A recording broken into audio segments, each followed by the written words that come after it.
What's the scariest situation you've been in? I was about 11 years old and off school sick with the flu.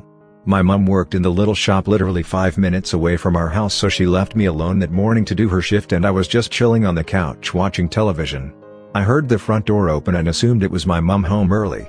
It was a random man who was heavily intoxicated. He went straight to the coffee table and lifted up my bottle of cough medicine and downed the entire lot. I ran and hid in the bathroom and cried. There was no mobile phones back then or anything. After a while I had to run out in my pajamas, really sick, and run along to my mum's work. The police turned up and found the guy asleep on our couch. That's really weird. When I was 11, the house across the street from me caught fire. It was a fast-moving electrical fire. The boy who lived there was 14 and he had a 9-year-old sister.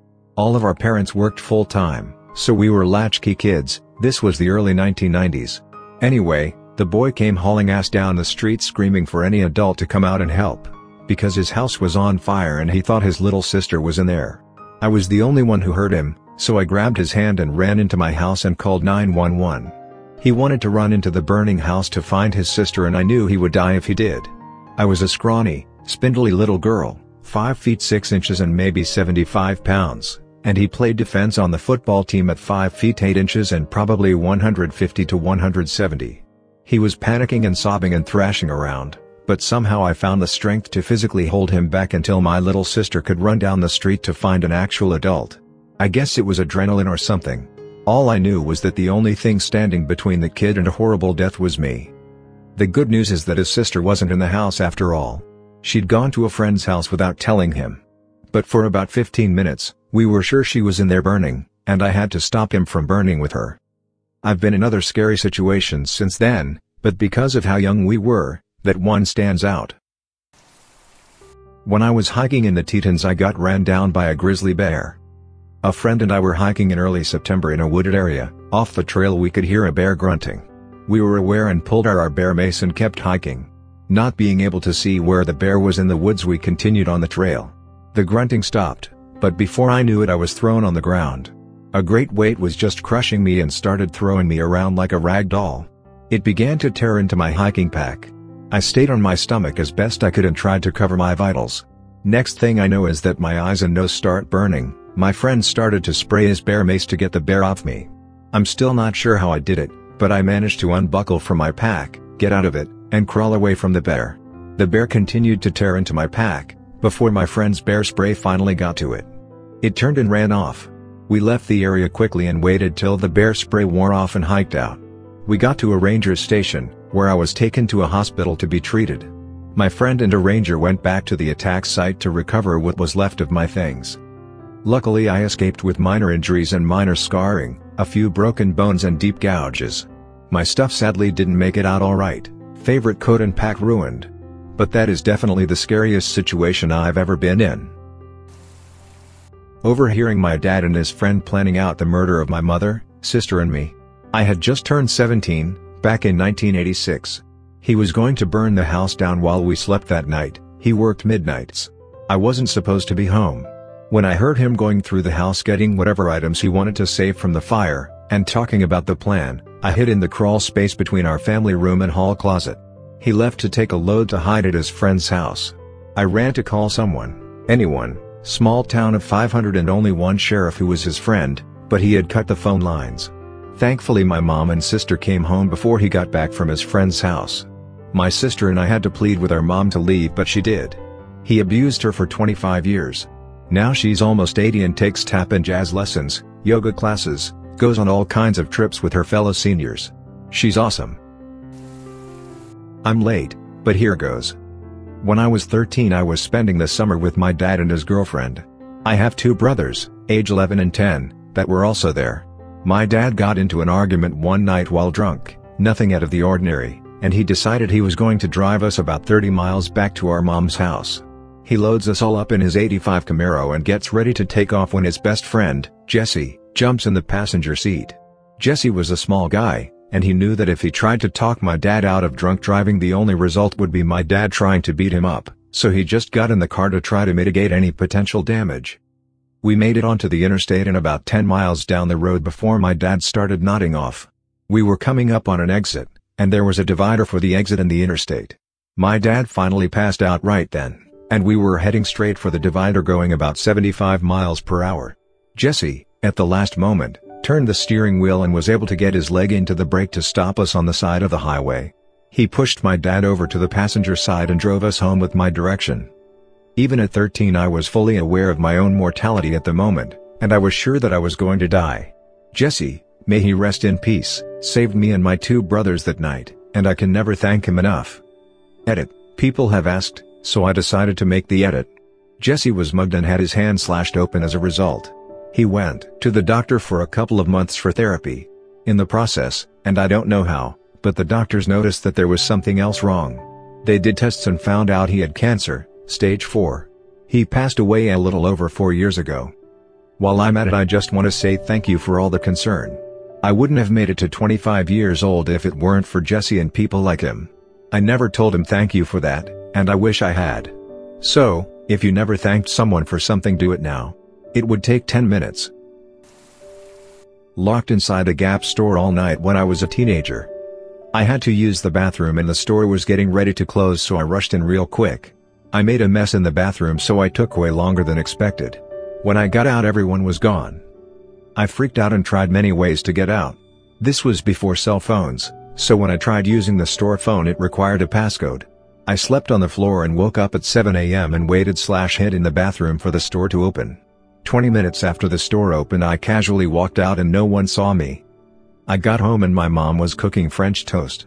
I told her I decided to sleep at a friend's house because we stayed up late watching a movie. My mom was cool, so it was nothing.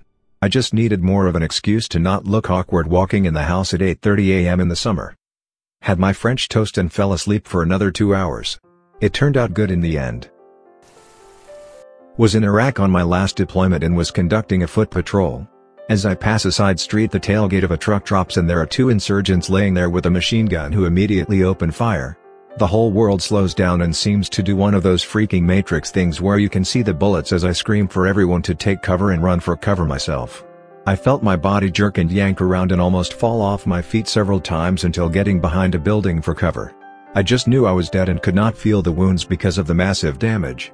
Checking over my body, a canteen had been blown apart. A round had passed through a magazine pouch, destroying 3 magazines of ammo. I had 2 impacts that ripped up the cover of my helmet without punching through, and 1 round had passed through my uniform, across my chest, tearing at the inside of my body armor without touching me. 13 points of impact in all and not a scratch on me. We later joked that death must have been on vacation. When my husband died suddenly in our kitchen. He'd been having panic attacks, and this event began with another of those. Only he couldn't calm down. His heart was beating so hard, and so quickly that I could feel it. His face paled to a sickly color, mouth going white with a rim of blue-purple at the edges. He gasped, and said, "Help me. Please help." It all happened so quickly. I still thought it was just a severe panic attack, and we were waiting for the ambulance. He stopped breathing. Shit got real. My blood felt like ice, as I shook him, and I shouted for help, getting Harry out of his chair, to lie him down flat for CPR. I did chest compressions frantically, and puffed air into him. The air just kept coming back out.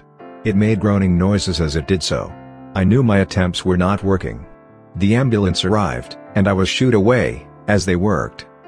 My husband's heart was restarted 2 times, but he officially expired at 5:02 a.m.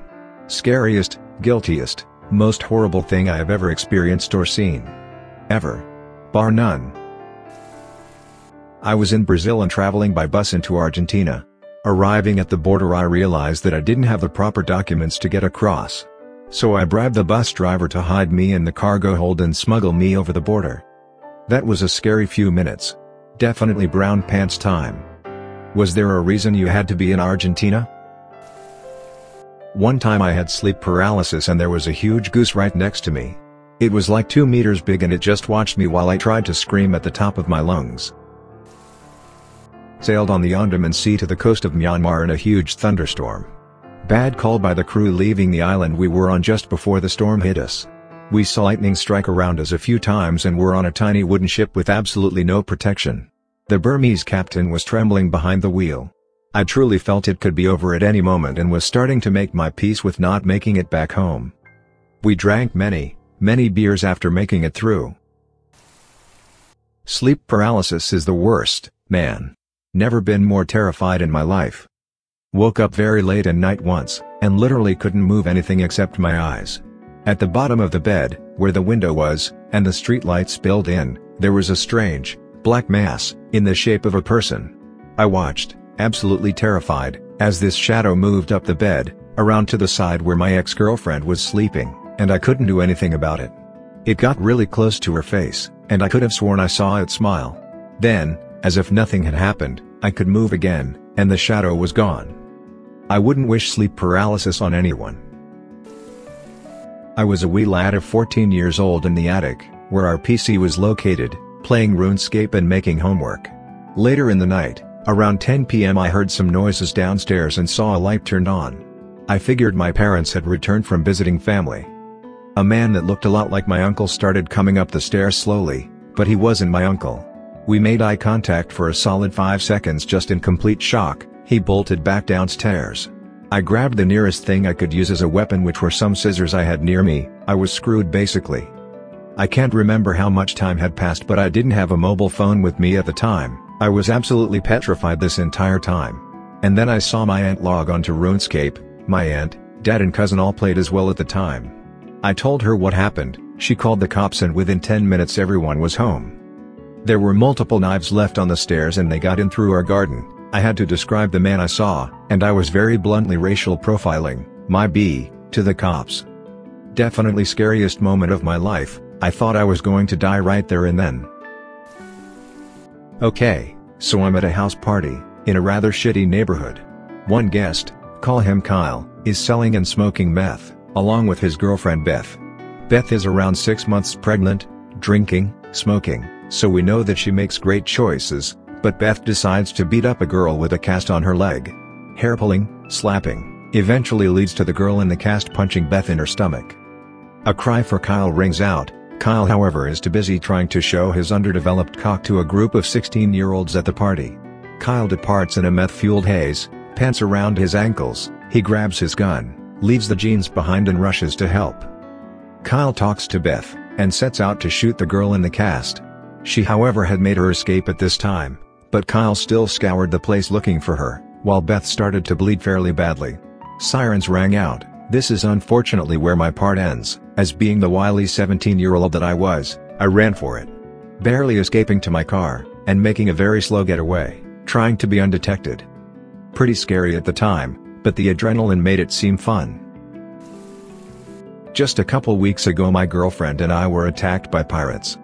We were in Iquitos, Peru, where she was finishing some field work, public health. I wanted to see the Amazon River before we did our other tourist stuff, so we started out with a few more days there. On the second day we found a local guide who had a boat and for a pretty reasonable amount of money agreed to take just the two of us around Belen and across the river to explore the jungle a bit. Belen was the most abject poverty I've ever seen anywhere, even in the news, documentaries, etc. It's right on the river, but was during the dry season, so the water was low and trash was just piled up on the riverbank. Each house had an outhouse right in the river, which was basically just a hole in the dock and maybe a tarp or something for privacy. The whole area floods during the monsoons, so a lot of the houses are just tied to logs and stuff so they can float. All the building materials are pretty much scavenged. In any case, we had turned around after making our way into Belen for a bit. Again, we were on the river, and were heading back to the main part of the Amazon.